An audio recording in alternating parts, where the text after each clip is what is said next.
An elderly woman went to a local doctor's office and asked to speak with her doctor.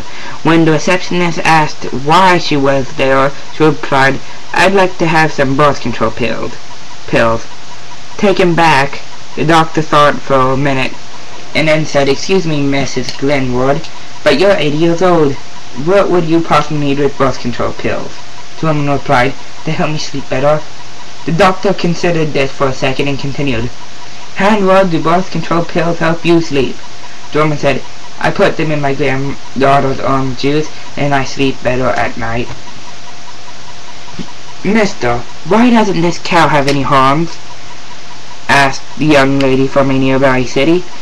The farmer cocked his head for a moment, then began in a patient tone. "Well, ma'am, cattle can do a powerful lot of damage with horns. Sometimes we keep them trimmed down with a hacksaw. Other times we can fix them up, the young uns, by putting a couple drops of acid where the horns would grow, and that stops them cold. Still, there are some breeds of cattle that never grow horns, but the reason this cow doesn't have no horns, ma'am, is 'cause it's a horse." Three guys were riding in a car. A hard technician, a system analyst, and a programmer. The system analyst is driving, and when they come to a steep hill, he finds that the brakes have failed, and the car is accelerating out of control. So the driver pumps the emergency brake downshift the gears and rubs the wheels against the curb. He finally wrestles the car to a stop. The three climb out and access the situation. Harder tech. "Let's try and fix it. I'll crawl under the car and take a look." System analyst, "No, I think we should get someone qualified to fix it, a specialist in brakes." Programmer, "Why don't we just get back in and see what if it happens again?" "What time does the library open?" the man on the phone asked. 9 a.m. came the reply. "And what's the idea calling me at home in the middle of the night to ask me a question like that?" "Not until 9 a.m., the man asked in disappointed voice. "No, not until 9 a.m., the librarian said. "Why would you want to get in before 9 a.m.? "Who said I wanted to get in?" the man said. "Sadly, I want to get out."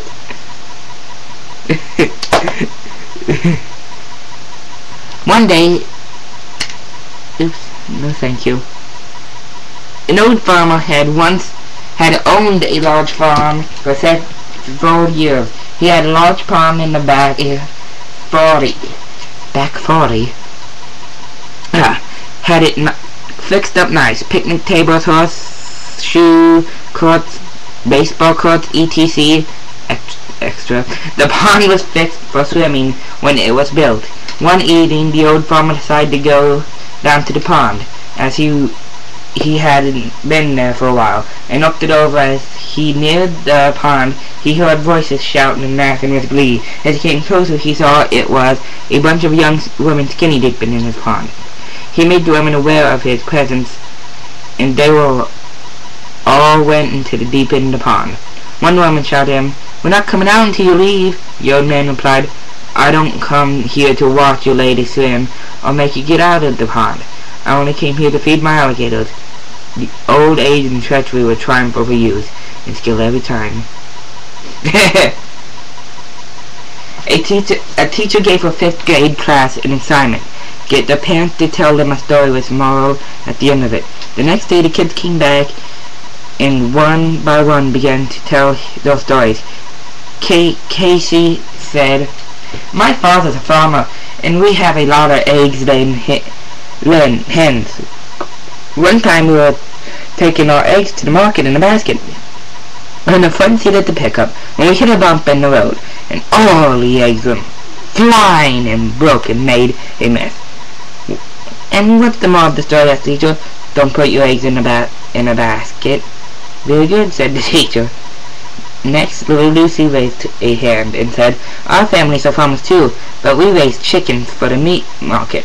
We had a dozen of eggs one time, but when they hatched, we only got 10 little live chicks.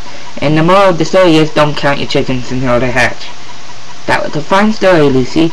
Johnny, do you have a story to share? Yes, ma'am. My daddy told me this story about my Marge. She was a flight engineer during Desert Storm, and her plane got hit.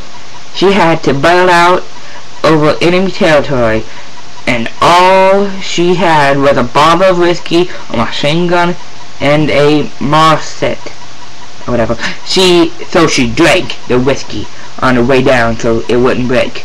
Then she landed right in the middle of 100 enemy troops. She killed 10 of them with the machine gun until it ran out of bullets. Then she killed 20 more with the machete till the blade broke. Then she killed the last 10 with her bare hands. Good heavens, said the horrified teacher. What kind of moral did your daddy tell you from that horrible story? Stay away from Aunt Marge when she's been drinking. A man with a nagging secret couldn't keep it any longer, and the confession he admitted that for years he had been stealing building supplies from the lumber yard where he worked. What did you take? His priest asked. Enough to build my own house, and enough for my son's house, and houses from our 2 daughters in our cottage at the lake. This is very serious, the preacher said. I shall have to think of a far-reaching penance. Have you ever gone to retreat? No, Father, I haven't, the man replied. But if you can get the plans, I can get the lumber. My parents recently retired. Mom always wanted to learn to play the piano, so Dad bought her a piano for her birthday. A few weeks later, I asked how she was doing with it. Oh, we'll return the piano, said my dad. I persuaded her to switch to a clarinet instead. How come? I asked. Because, he answered, with a clarinet she can't sing. A man asked his wife what she'd like for her 40th birthday. I'd love to be 6 again, she replied. On the morning of her birthday, he got her up bright and early, and off they went to a local theme park. What a day! He put her on every ride in the park, the death slide, the Timmydoop, the roller field, everything was. Wow, 5 hours later, she staggered out of the theme park, her head reeling and her stomach upside down. Right to a McDonald's they went, where her husband ordered a Happy Meal along with extra fries and a refreshing chocolate shake. Then it was off to a movie, the latest Disney and Fabulous Adventure. Finally, she wobbled home with her husband and collapsed in the bed. He leaned over and lovingly said, Well, dear, what was it like being 6 again? One eye open? You idiot. I mean my dress size. The moral of the story is, when a woman speaks and a man is actually listening, he will still get it wrong. Of course. All she said is I would like to be 6 again. Well, I have like maybe 2 minutes left. I think I can hurry up and get this through. Okay, 2 brothers jointly owned a business, and both were wise and royally raised. While dying, one brother instructed his sibling to put half of their combined wealth into the grave with the casket.